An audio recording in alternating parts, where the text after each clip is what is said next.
Today we're going to talk about the key to permanent weight loss. Losing weight is the easiest thing in the world. But what is the point of losing weight when you can't keep it off? If you look at statistics, 85% of people that lose weight will always put on all the weight in 2 years or less. The human body, it's an organ that has survived so many years through starvations, extreme weather conditions, predatory animals, attacks from bacteria and viruses over so many years. And for your body to be able to survive, if you look at Homo sapiens and their predecessors, they've developed such a strong checks and balances to make sure that you survive. Now, most of us, when we want to lose weight, the first thing that we do is extreme diets. And the most common diet that most people embark on is caloric deficit. Now, anytime you cut down on calories, the body has to counter, and the first thing that it does, it has to slow down your metabolism. Irrespective of what diet you go on, we have all these extreme diets where people go on and they lose massive weights over a very short period of time. But if you had to take proper body measurements, you'll find they lose a lot of weight in water and they lose a lot of weight in terms of muscle. Now, how do we lose weight and keep it off? My main focus here is whatever weight that I want to help you lose, I want you to keep it off permanently. One question that you should always ask yourself here is, if you're going to go on a diet, and if you're going to go on an exercise plan, if you cannot do it for the rest of your life, then I'll tell you don't do it, because chances are you're going to give up. Unless you are going, or you're suffering from a life-threatening situation, you're extremely overweight, your blood pressure is just too high, then we have to do whatever needs to be done in the shortest time possible to stabilize and secure your life. And then we have to start doing something that is long-term. Never ever eat for weight loss, always eat for health. Because if I get you healthy, automatically you're going to lose weight. Now let's look at how the human metabolic system works. All of us, we have two sources of fuel. You're either fueling your body using sugar or you're fueling your body using fats.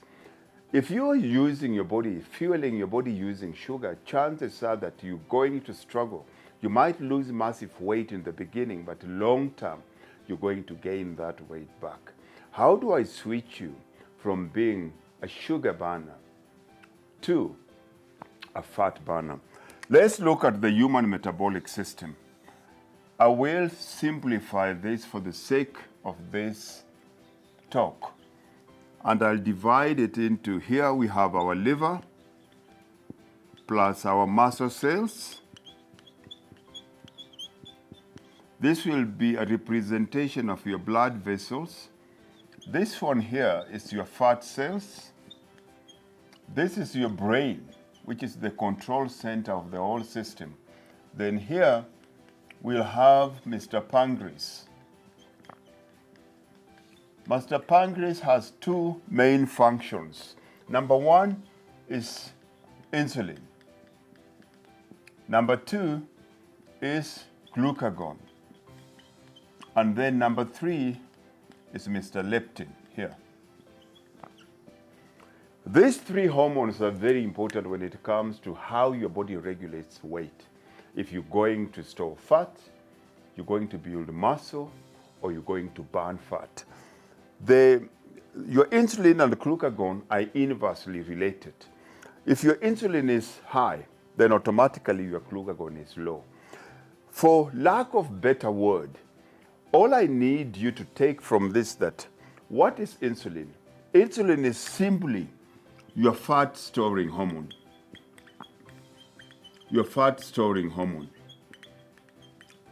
If insulin is inversely related to glucagon, then automatically it means that glucagon is the opposite of insulin. So glucagon here is your fat burning hormone. Now, how do we bring about permanent weight loss. Any kind of sugar that you eat, any kind of starch. Now, when we're talking about starch or complex carbohydrates, we're talking about things like rice, we're talking about things like pasta, we're talking things like brown bread, we're talking about sweet potatoes. Irrespective of those differences, the way we see it with our eyes, your body does not know the difference between a sweet potato and a piece of bread. Your body does not know the difference between a sweet potato and rice. Your body can only understand the final product that it needs to use to fuel your body. So in the end here, any kind of carbohydrates, your body has to break it down equal into what we call glycogen. This becomes the fuel.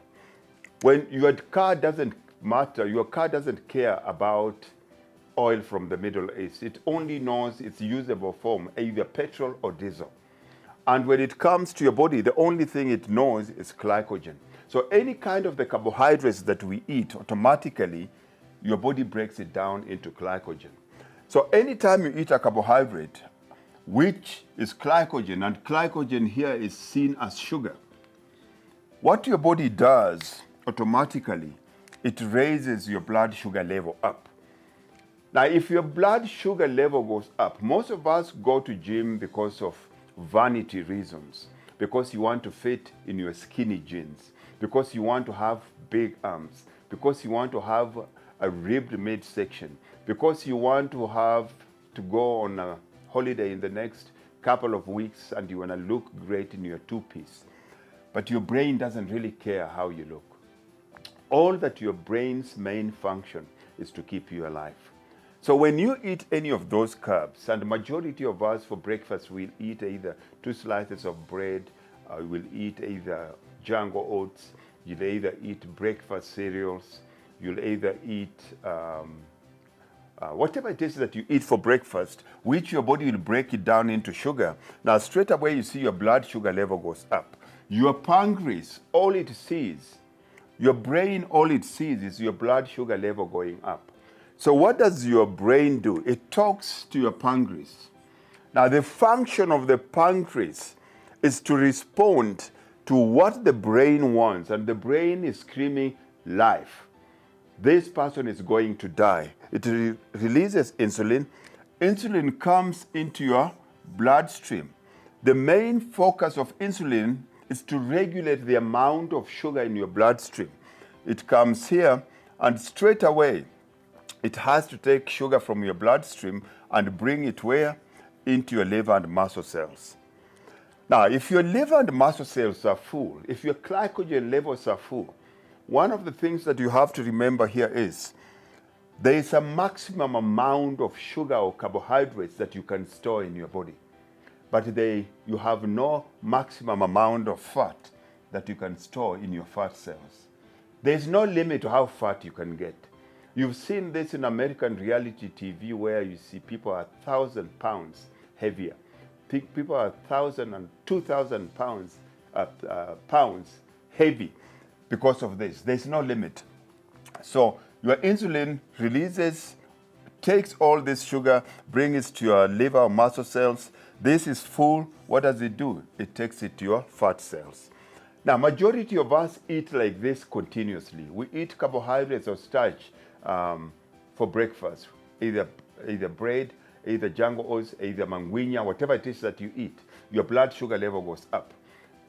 Then around 10 o'clock, we feel, because the sugar, when the sugar comes down, we crave something. We go for a cup of coffee, we either have a biscuit or we have a croissant. Same thing happens. Same thing happens, insulin is released again. Lunchtime, we're hungry again.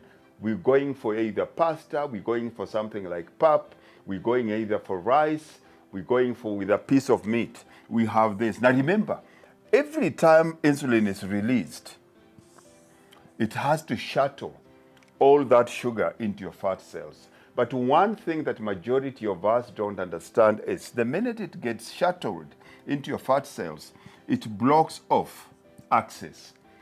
So you have all this fat that is stored here, but you cannot use them, or you cannot access them as your main source of energy. Now this brings us to what we call, we have what we call, that is what we call a sugar burner. This is the people that you see in the gym. They train as hard as they can. They diet as hard as they can. They lose weight, but their body composition does not change.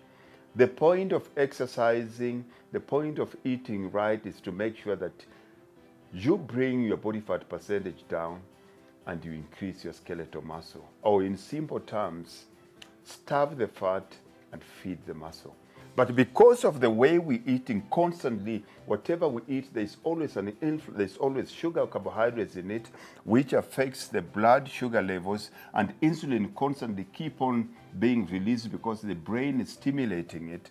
We constantly in high insulin levels and low glucagon levels. If this is full, but you have no access, then this is not the source of fuel when it comes to gym. A very simple analogy here. Think of the trucks that you see, the oil tankers that you see on the highway. It's got two tanks that are full of petrol. It's got the small tank that car is driving on. Then it's got the big tank at the back that it's transporting. Now, unless there's a very special mechanism on this car, if the small tank runs out of petrol, this truck still has to drive into a petrol station and be filled up, even though it has a very big tank on top of it. Now, the human body is a hybrid machine. So what I need to do is I need to be able to make sure that if this is depleted, then automatically, without going into that petrol station, we have a special mechanism where we start running, getting our fuel from the fat cells or the stored fat. Now, how do I turn you from a sugar burner into a fat burner? Because as long as you're a sugar burner, it doesn't really matter how long you train. It doesn't matter how little you eat, because this one hasn't changed.